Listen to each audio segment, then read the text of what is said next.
All my dear masters, for you మీకోసం ఛానల్కు స్వాగతం సుస్వాగతం. ముందుగా మన గురువు గారైన శ్రీ బ్రహ్మర్షి పితామహ పత్రిజీ గారికి, మన గురుమాతకు నా ఆత్మ ప్రణామాలు మాస్టర్స్.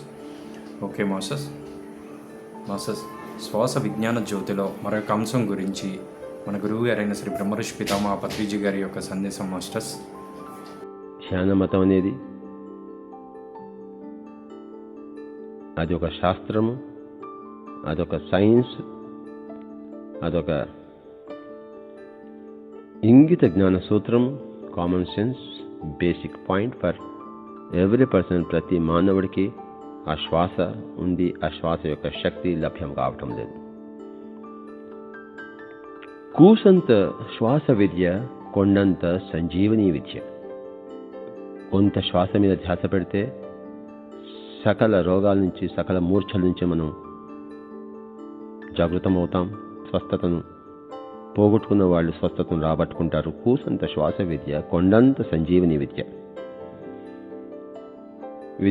విద్యార్థులకు మరి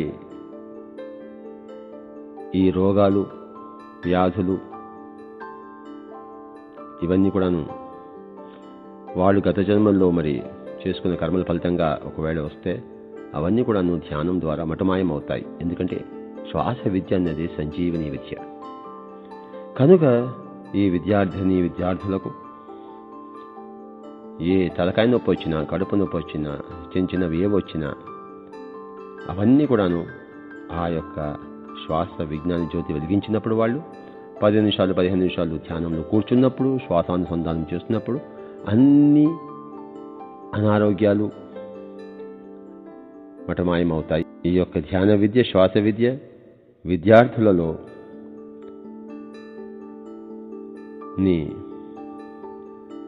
ఏవైనా చెడు అలవాట్లు ఉంటే, ముఖ్యంగా అతిగా మాట్లాడడం, అతిగా తినడము, పనికిరానివి తినడం, ఇలాంటివి ఏమైనా ఉంటే అవన్నీ కూడాను సహజంగానే పోతాయి. చెడు అలవాట్లన్నీ పోతాయి. మంచి అలవాట్లు తెలియకుండానే వస్తాయి, చెడు అలవాట్లు తెలియకుండానే పోతాయి. Okay sir, thank you sir.